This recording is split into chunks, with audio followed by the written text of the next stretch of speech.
Get me any pilot, any jet. Just get it here now. The colonel's voice shook the entire command room. Maps were spread across the table, covered in red marks. An infantry unit was trapped. Enemy artillery was closing in fast, and the clock was running out. The room went silent. No F-35s were available, they were grounded for maintenance. The F-18s, still refueling, every option was too late. Then, a young officer whispered, "Sir, there's an A-10 pilot ready to fly." The colonel spun around, anger flashing in his eyes. An A-10. That plane is ancient, obsolete. I said, "I need jets," but just 3 minutes later, the sound came. That deep, growling roar, the sound that every soldier on the ground knew by heart. The warthog. It swept across the sky, so low that windows shook. The colonel froze in place. Who is flying that thing? Setting the stage, this wasn't just another mission. It was an emergency rescue. Alpha 3 an infantry team was pinned down in a rebel zone called J11, heavy fire all around. No way out. Air support was delayed. Enemy artillery was closing in, and the soldiers knew, if help didn't arrive in minutes, they were done. Inside the command base, Colonel Mallister shouted again, "Get me a NI pilot, who can be here in 15 minutes, but there were no options left, no modern jets. No authorized flights, only that one pilot. The one sitting in an old A-10, waiting. Suddenly, the radar lit up. An A-10 was already in the air, and heading straight for J-11. Who cleared that takeoff? No one, sir. The entire room filled with whispers and confusion. She heard the emergency call, and launched on her own. Mallister grabbed the radio. Unknown A-10. Identify yourself and return to base immediately. Static, he tried again. Raven 13, respond now. That's a direct order, still static. Finally, the radar officer reported, "Sir, she's not listening. She's flying straight toward Alpha 3's position." Mallister slammed the table. "This is a violation of every rule we have. Who is this pilot?" The logs showed one name. Raven 13. But when the colonel demanded the roster, the officer hesitated. "So, there's no active pilot with that." Calcine Raven 13 was retired 3 years ago. The room went silent. Only the hum of machines filled the air. Everyone stared at the radar screen, watching that lone A-10 push closer and closer to the firefight. The colonel leaned forward. "Find me everything on Raven 13. Sir, those files are classified." "I don't care. I need to know who just disobeyed every protocol and is heading into hell to save my soldiers." Meanwhile, on the battlefield, Alpha 3 was crumbling. Any station, this is Alpha 3, we're taking heavy fire. Request immediate air support. Alpha 3, this is base. Air support is en route. How long? We can't hold much longer. Then, the radio crackled, and a calm female voice cut through the chaos. "Alpha 3, this is Raven 13. I have eyes on your position." The command center went absolutely silent. The colonel grabbed the microphone. "Raven 13, you are not authorized for this mission. Return to base immediately." Her voice came back steady, unshaken. "Colonel, with respect, those soldiers don't have time for your protocols. I'm in position. I'm going in." And with that, radio silence.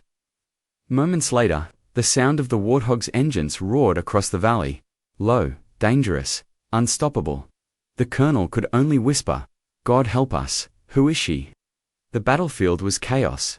Alpha 3 shouted into the radio, voices breaking with desperation. "Any air support. Please, we're about to be overrun." The command base froze. And then, without waiting for clearance, Raven 13 spoke again. "Alpha 3, I see your position. Mark your enemy artillery. I'm engaging." The colonel slammed his fist on the table. "This is insanity. She's going in without clearance, without support, and in near-zero visibility."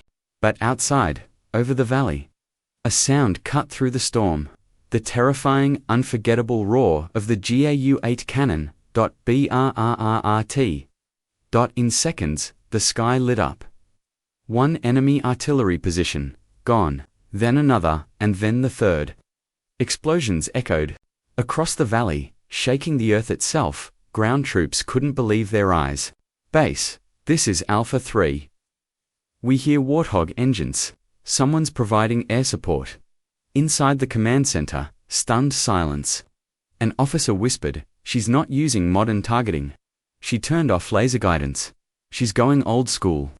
Visual targeting in heavy fog. Nobody does that. Nobody even tries. But Raven 13 just did. And she hit every target with surgical precision. The radar screen confirmed it.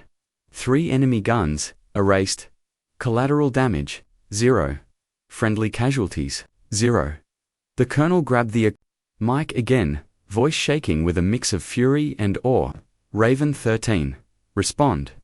Return to base for debriefing immediately. But there was nothing. Just static.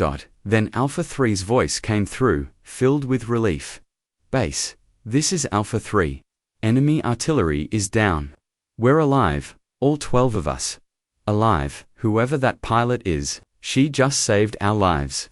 The colonel sat heavily in his chair, his voice cracked. 12 soldiers. Alive, because someone broke protocol. Everyone in the room understood what he didn't finish saying. If he had gotten his way, those 12 men would be dead. A technician ran in with new intel. Sir, Raven 13 fired only 60 rounds. The entire room gasped. 60 rounds. For 3 hardened artillery targets, most pilots would have needed hundreds. She needed 60. The older officers stared at each other. One finally said quietly, "Sir, that kind of precision only comes from someone who's been there before. Someone who's lived through missions where every shot had to count." Because there wasn't a second chance, the colonel's hands tightened on the table. He whispered, almost to himself, "Who? Is Raven 13. The trapped unit was safe now, moving toward extraction. But the command base wasn't celebrating. They were wrestling with a mystery. How did a retired Calstin 1, erased from the active roster suddenly, appear in the skies again? Why was she flying an A-10, a jet everyone else had written off? And most importantly, how did she just pull off the kind of rescue most pilots would call impossible? The colonel stared at the radar. The blip of Raven 13 was already leaving the zone. She wasn't waiting for permission. She wasn't asking for recognition. She came, she saved, she vanished. And in that silence, a legend was reborn. The colonel couldn't let it go. His soldiers were alive because of her, but his rules, his authority, had been shattered. He demanded answers. "Get me everything on Raven 13, now." The room hesitated. "Sir, those files are classified." His voice cut like steel. "I don't care. Open them." The technician's hands shook as he pulled up the old archive.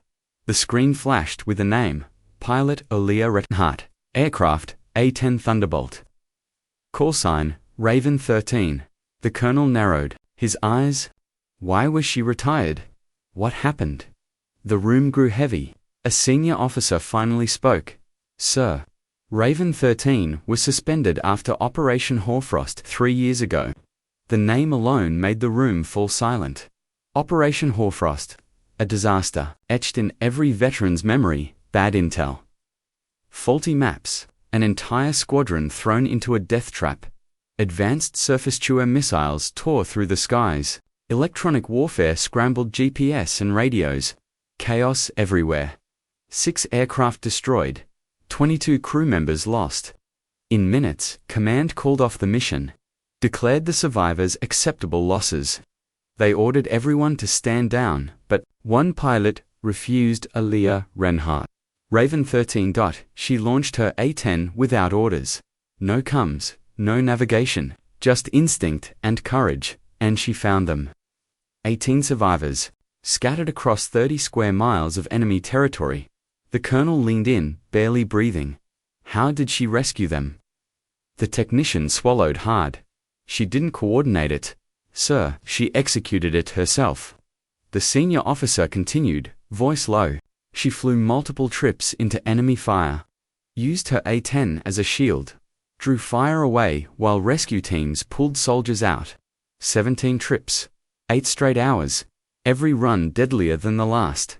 On her final run, her aircraft was shredded, hydraulics gone, one engine failing, navigation destroyed, but she made it back. Emergency landing on a dirt road, 20 miles from base. The plane was lost, but the men were alive. The colonel whispered, "So why was she suspended?" The officer's face darkened. Because she disobeyed orders, she was told not to go. Command had written those men off, but she flew anyway. The words hung in the air. She was punished. For saving lives, at her disciplinary hearing, she was given 2 choices: apologize and stay in the Air Force, or stand by her actions and be dismissed. She chose dismissal. Her words echoed in the record. "I will not apologize for bringing 18 people home alive. If that's grounds for dismissal, then I accept dismissal." The room fell completely silent. They had thrown out their best rescue pilot. Not because she failed, but because she succeeded without permission. The colonel clenched his jaw, his hands trembling. So many questions swirled in his head. Where had she been for the last 3 years? Why had she come back now? And how many more lives had she saved? Without anyone knowing, the command center was silent. Everyone stared at the old file glowing on the screen. Raven 13 had once saved 18 lives in defiance of orders, and was cast out for it. And yet, here she was again, flying into hell, saving 12 more. Then vanishing. The colonel's voice broke the silence. "How many unexplained rescues have we had?" "In the last 3 years," the technician typed quickly. 17, sir. 17 times an unidentified A-10 appeared in combat zones, completed rescues deemed impossible, and disappeared. The colonel's eyes narrowed. 17 missions, 67 lives saved. No recognition, no record, no casualties. He leaned against the table, realization hitting him. She never stopped flying. She never stopped saving. Whispers spread through the room. Could it really be her? Was Raven 13 still out there, watching? A younger officer spoke nervously. "Sir, that means she's listening to our comms, monitoring our channels." A security officer added, "That's a serious breach." The colonel cut him off, his voice sharp. "Breach? She saved 12 men today. You'd rather have secure protocols and dead soldiers." The officer fell silent. Nobody argued again. Days later, reports came in. An old A-10 had landed at Auxiliary Field A-17 in the morning fog. No flight plan, no clearance, no pilot seen leaving the cockpit, but inside, a note written in a steady hand. "I don't ask to be thanked.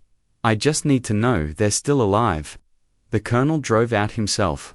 There it was, an aging A-10, worn, weathered, yet maintained with absolute care. He ran his hand along the metal. Armor plating upgraded, avionics modified, ammunition storage redesigned for maximum efficiency. This wasn't just a plane, it was a lifeline. Kept alive by someone who refused to stop fighting. A veteran pilot whispered, "This isn't maintenance, this is love." Someone has poured their heart into keeping this bird ready. The colonel made his choice. Move it to Hangar 7, guard it. But don't treat it as evidence. Treat it as a reserve asset. Someone may need it again. From that day forward, Hangar 7 became different. It wasn't just storage, it was insurance. Insurance that when official orders failed, there was still hope. Word spread. Young pilots asked, "Who is Raven 13? Veterans answered quietly, "She's the one who flies when nobody else will. She's the one who shows up when orders say stand down. She's the one who saves lives, no matter the cost." A plaque was mounted on the wall. No name, only a silhouette of an A-10 flying through smoke. Beneath it, the code, Raven 13. Years passed, Colonel Mallister retired. At his farewell speech, he looked directly at that plaque. You will face moments where the book has no answers, where orders demand silence, but conscience demands action. When that moment comes, Remember this: the mission isn't about rules, it's about bringing people home. Sometimes, the most important operations happen outside official channels. The room was still. Many pilots wiped their eyes. They understood. That night, another note appeared inside the A-10's cockpit. In Hangar 7, thank you for understanding that some things are bigger than regulations. Signed only R13. The years rolled on. Whenever a mission was deemed too dangerous, too impossible, an unidentified A-10 would sometimes appear in the skies. Strike fast, strike clean, save lives, then vanish.